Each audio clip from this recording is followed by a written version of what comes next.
In the sweet by and by, we shall meet on that beach. Just worship the Lord in your spirit now. In the sweet by and by, we shall meet. That despised church, hard going, but we'll meet someday. To our bountiful Father, we will offer our tribute of praise for the glory gift of His love and the blessings that hallow our. With the Lord's despised few, by faith I choose. In the sweet by and by, we shall meet on that beautiful shore. In the sweet by and by, we shall meet on that beautiful shore. There's a land that is just worshiping. This is the worship. Faith, I can see. By faith, I make my choice. Oh, there waits. I see all the Lords over there, Brother George, Brother Seward, all the saints. Us a dwelling place there. Yes, Lord. Note, se tivesse de ir aos tribunais, sendo culpado, você procuraria o melhor advogado que pudesse encontrar. Qualquer um faria isso. E todo homem que nasce no mundo, não importa de que bom lar proceda, ele é culpado do sangue de Jesus Cristo, até ter aceitado o perdão disso. E o único jeito de você saber que o perdão é efetivo é quando o sinal se coloca sobre você, e você tem o sinal. Note, você é culpado e procuraria o melhor advogado que pudesse encontrar para defender seu caso. E se eu estivesse indo ao julgamento de Deus, não quero sacerdote, não quero homem algum, quero o melhor advogado que possa encontrar para defender meu caso.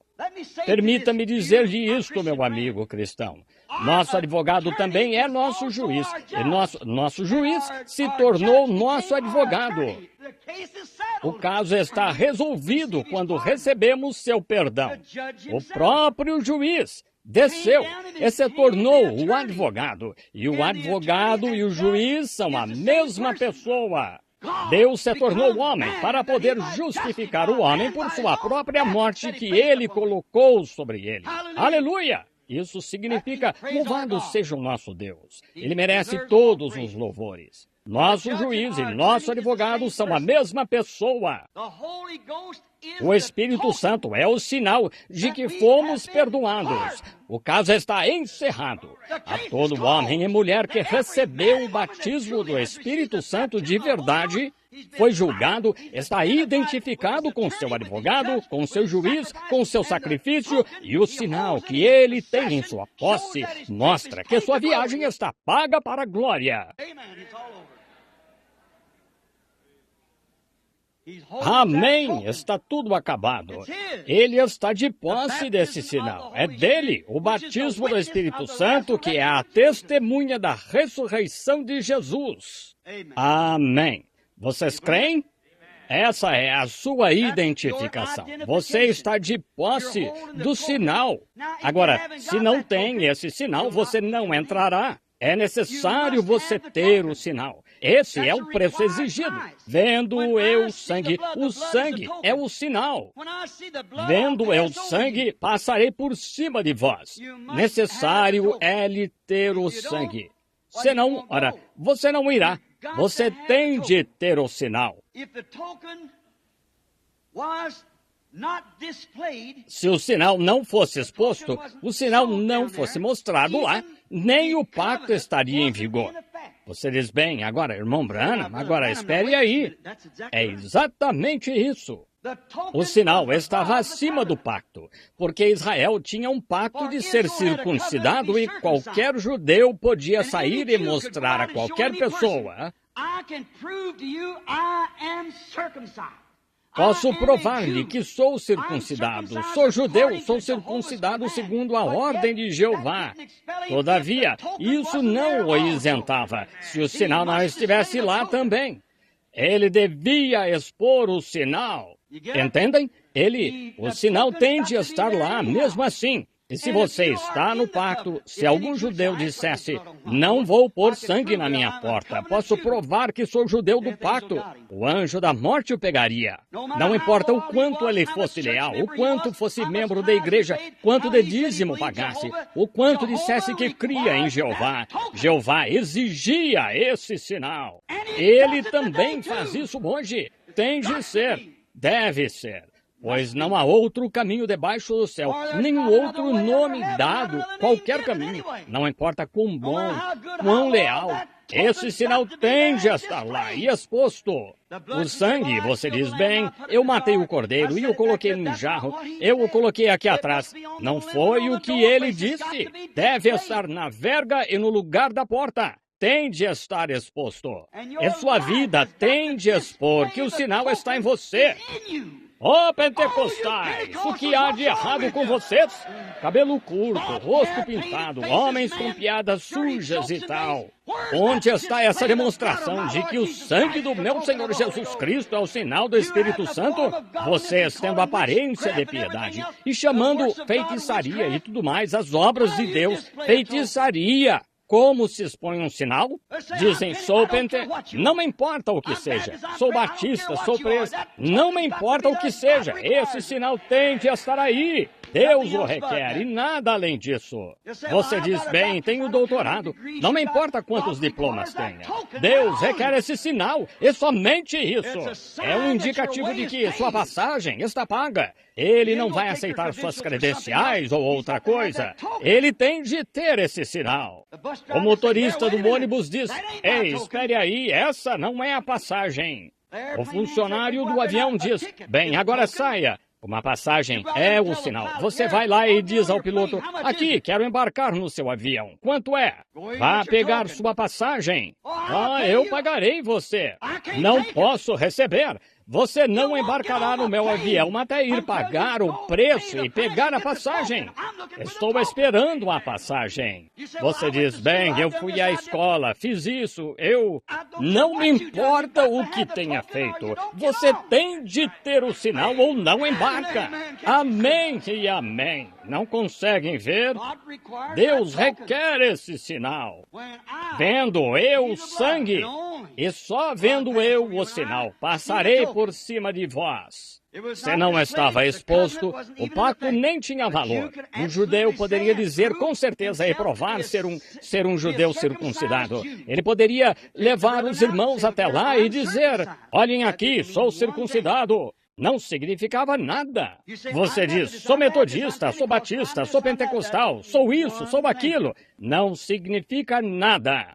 Você tem de ter o sinal. E quando o sinal vem, ele testifica de Cristo. Ele disse que testificaria. E Cristo é a palavra. E como você pode negar que a Bíblia é verdade, parte dela, e ainda dizer que tem o sinal, quando o sinal é o testemunho de Jesus Cristo? Veja, é isso o que quero saber.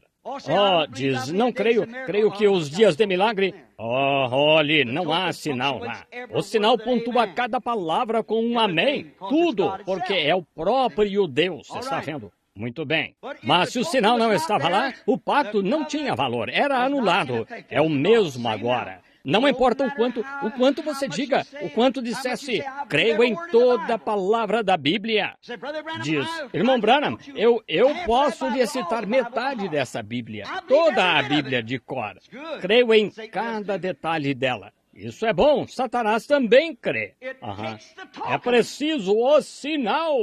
Bem, irmão Branham, minha parede está forrada de diplomas. Sou bacharel em letras, tenho doutorado e um LLD em latim. E, escrevi livros, fiz isso, fiz de tudo. Eu fiz todas estas coisas.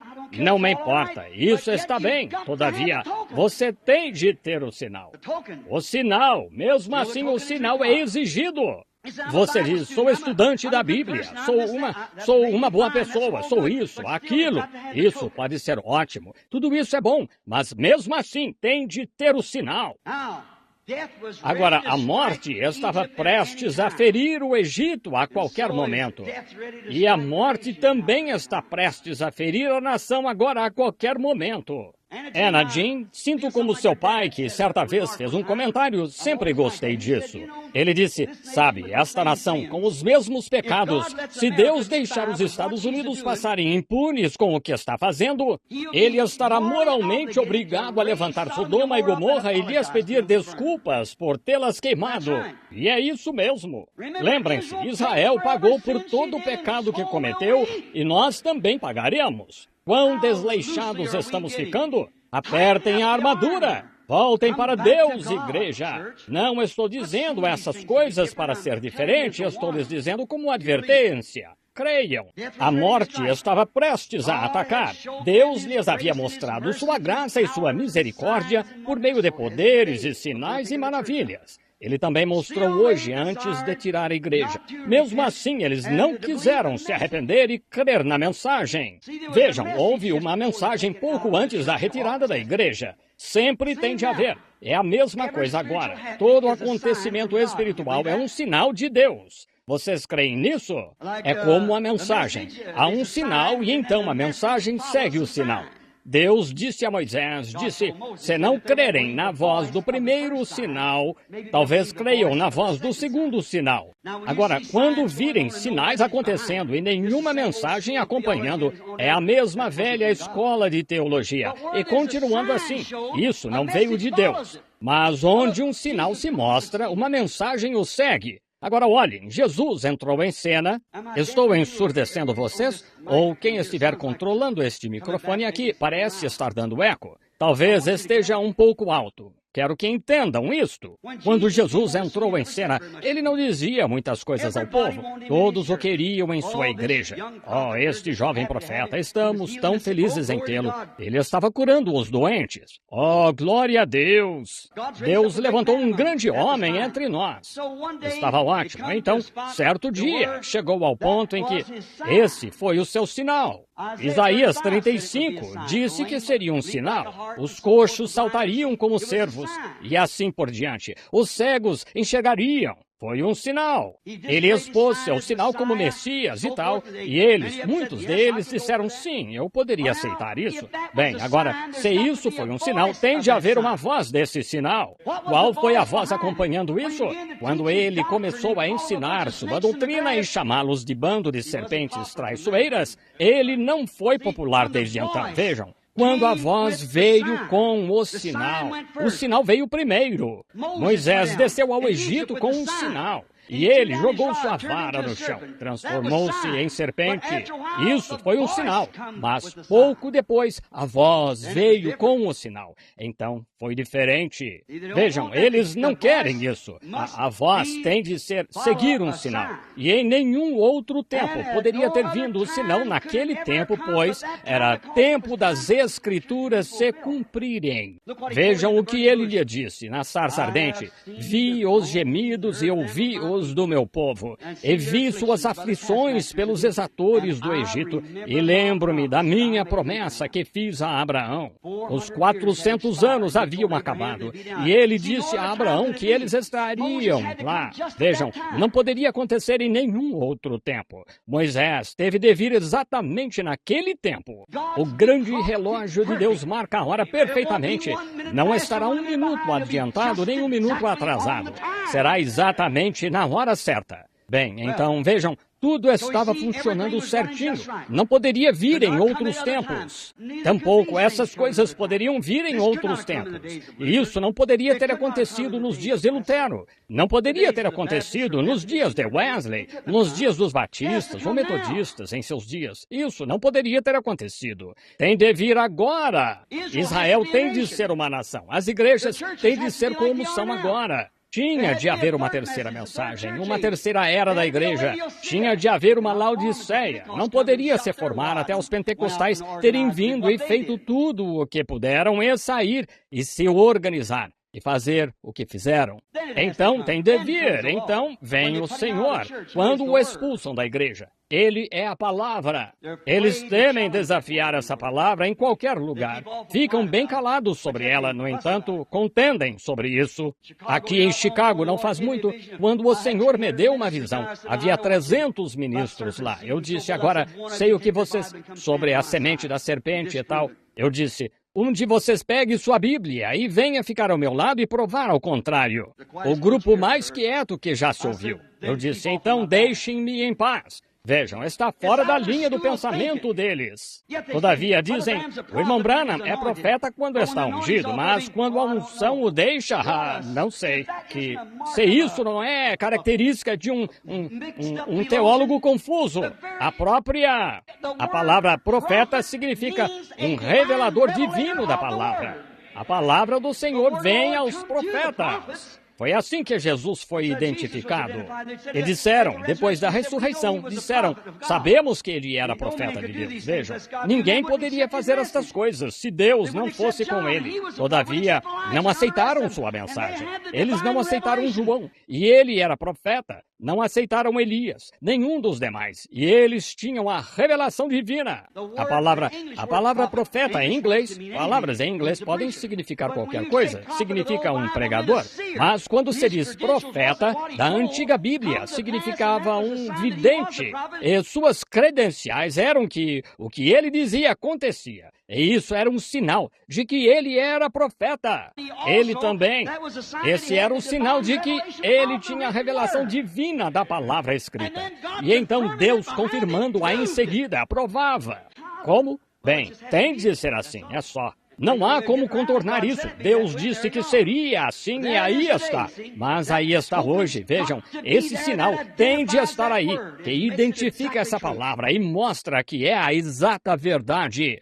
Então, como ele prometeu, como ele preparou todo o seu povo da terra prometida, agora, quando ele ia ter este êxodo que foi um tipo... Agora vou tentar sair daqui em uns 15, 20 minutos com uma mensagem. Notem bem agora, quero que entendam isto porque talvez eu nunca mais os veja. Vejam, notem, agora observem como ele preparou o seu povo. Quantos sabem que ele nunca muda seu método? Ele nunca muda. Ele está... Agora olhem na Bíblia e vejam se ele alguma vez mudou. Não, Senhor. Como ele preparou o povo? Primeiro, ele enviou um profeta com um sinal que foi Moisés, certo? E o sinal tinha uma mensagem para se aprontarem. Eles estavam indo para a terra que foi prometida. Então ele teve a identificação deste profeta, que uma luz estava por cima dele. Uma coluna de fogo seguia este profeta, sabemos disso. Atravessou o deserto com Moisés, sabemos disso. E então ele lhes deu um sinal como garantia de que não teriam de ficar com medo, abalados e nervosos, quando ele disse, vendo eu esse sinal, passarei por cima de vós. Notem como ele fez agora. Ele preparou primeiro um sinal, um mensageiro, mensagem identificada, identificação do mensageiro, e um sinal como garantia de que a passagem estava paga. Eles estão a caminho da terra prometida. A mesma coisa que ele fez hoje. O que ele fez? Ele nos enviou o Espírito Santo. O Espírito Santo é o mensageiro e a identificação bíblica de si mesmo o identifica entre nós. O mesmo ontem, hoje e eternamente. E o sinal é a garantia. De que estamos com medo? Nossa passagem já está paga e estamos identificados com o nosso sacrifício. Ele não pode rejeitá-lo. Ele prometeu. Estamos identificados. Israel saindo do Egito, como eu disse, é como a noiva saindo da igreja. Quando Moisés começou seu ministério, Israel todo se reuniu em Gósen para oração e adoração. Exatamente. Vieram de todas as partes do Egito. É assim que a noiva fará. Sairá de toda a unidade, dualidade, trindade e de todos os outros tipos. Sairá. Tem de sair. Agora, lemos aqui em Hebreus Nós agora, a primeira coisa em que devemos pensar vem de todas as partes. Sair do meio da incredulidade. Agora, o Espírito Santo prometeu chamar nos últimos dias. Sair do meio dos incrédulos. Notem. Vemos em Hebreus 10, 26, tenho anotado aqui, diz isto: se pecarmos voluntariamente depois de termos recebido o conhecimento da verdade, já não há mais sacrifício pelo pecado. Vejam, se descreem voluntariamente. Agora, se notarem, o que posso dizer aqui, se me derem um momento até eu fazer essa ilustração, pude sentir no Espírito que isso não foi bem recebido, estão vendo? Notem, aqui estão os hebreus, eles estão de saída. Deus escolheu 12 homens, ou Moisés escolheu, pela mão de Deus, para irem espiar a terra e voltar, trazer de volta um sinal da terra. E quando chegaram lá, 10 deles estavam morrendo de medo. Ora, disseram, aqueles amalequitas lá, somos como gafanhotos aos seus olhos. Josué e Caleb voltaram trazendo a evidência. Conseguiremos. Vejam, são crentes que não avançam. Eles passam por diversos elementos e pela igreja e unindo-se à igreja e batismos e formas, mas quando chega o momento de atravessar para receber o sinal, a evidência de que a terra está lá, essa vida, Jesus Cristo não está morto, é outra dimensão. Ele vive nela, Ele está conosco, Ele está agora em nós. Quando se chega a isso, eles não puderam crer, foi demais, vejam, e voltaram, e todos morreram no deserto. Nenhum deles atravessou. E vejam, se descremos, nós, metodistas, batistas, presbiterianos, espero que meu antigo professor esteja aqui hoje, Dr. Roy E. Davis. Muitos de vocês o conhecem, aqui mesmo em Fort Worth. Ele talvez esteja aqui. Lembro-me que conversamos sobre essas coisas muitos anos atrás. Ele me batizou na fé, uma igreja batista missionária. E olhem aqui agora, se chegarmos àquela região fronteiriça e dissermos, bem, então, glória a Deus, falei em línguas, aleluia. Não é isso. Se você pode dizer, descrer de qualquer coisa dessa palavra, há algo errado com sua experiência. Está vendo? Você chega até a terra e vê que está ali. Você vê que Jesus ressuscitou. Ele está entre nós. Você ouve a palavra que segue a mensagem. E mesmo assim, não crê nela. Sabe o que acontece? Então, eles morreram ali mesmo no deserto. Se pecarmos voluntariamente, depois de termos recebido o conhecimento da verdade, já não resta mais sacrifício pelo pecado. É o que o livro de Hebreus nos diz. E agora, notem, ao vermos os grandes sinais do tempo do fim na terra, que ele prometeu, quanto mais estão nos advertindo que o tempo está próximo.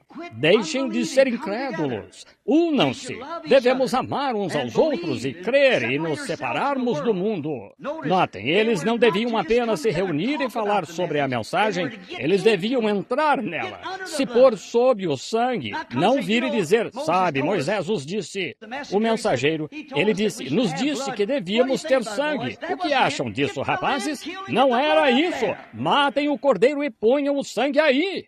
Podemos vir e sentar e concordar com a palavra e tudo mais, mas se não temos esse sinal, de que nos serve? De nada. Fique sob ele. Ele não era responsável por ninguém que não estivesse sob aquele sangue. E ele não é responsável por ninguém hoje que não esteja sob o sangue. A família inteira só estava segura quando estava sob o sinal. E o sinal estava exposto. A família inteira. Vocês creem? Hoje devemos nos lembrar disso, pessoal. Nossos filhos. E esta adolescência de bobagens e rock and roll e coisas pelas quais estamos passando. E todos esses Beatles e insetos aqui. E sabem que tudo está representado aqui no livro da Bíblia? Diz isso em Apocalipse. Claro que diz. Como as pessoas, elas estão mortas. Elas não podem ressuscitar. Elas nunca foram eternas. Elas nem estavam no pensamento. Então perecerão. Elas serão extintas para sempre, totalmente aniquiladas. Elas serão punidas por eras do tempo, pelo que fizeram, mas qualquer coisa que teve começo tem fim. É o que não tem começo que não tem fim. Só há uma forma de vida eterna, uma forma de vida eterna. Nós nos esforçamos para ter isso. Notem. Josué, no capítulo 2 de Josué, a prostituta gentia crente tinha ouvido e sua família e os trouxe para estarem sob o cordão escarlate, que era um sinal dos mensageiros de Josué. O anjo destruidor de Deus honrou aquele sinal e somente aquele naquela cidade. Essa era a exigência de Deus por parte de seus servos, que Deus exigia este sinal, e esse era o único. Não me importa se era o prefeito da cidade, se era o homem mais santo da cidade, se iam à maior igreja da cidade, tudo na cidade caiu. Menos aquela casa. Deus honrou exclusivamente esse sinal. Notem, Jericó tinha ouvido que Deus estava fazendo grandes coisas, mas eles não deram atenção à advertência. As pessoas hoje também estão ouvindo o que Deus tem feito nos últimos anos, mas não dão atenção a isso. Este grande poder da graça e sinais, como ele prometeu, como aconteceu nos dias de Sodoma, assim será. Como ele prometeu que aconteceria, notem o que aconteceu em Sodoma. Lembrem-se, lá estava o sinal de Sodoma, mas o mensageiro de Malaquias 4 é para conduzir o coração das pessoas de volta aos pais. Sweet, her dad, Howard, Edward, all the old sainted friends who tucked away back under a long time ago. In the sweet, yes, Lord, by and by, we shall be on that shore. We shall sing on that view, oh God, the melodious songs of glory to God shall sorrow not a sigh for a blessings of that restful place in the sweet by and by we shall meet on that beautiful. I've anchored my soul. Why don't you raise your hand? The message is over now. Let's just worship now. I'll say the wild sea no more. The tempest may sweep for the wild stormy sea. In Jesus I'm saved.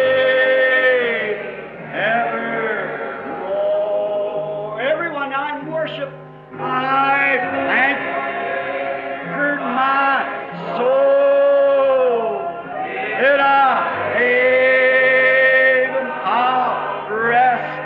Sabbath.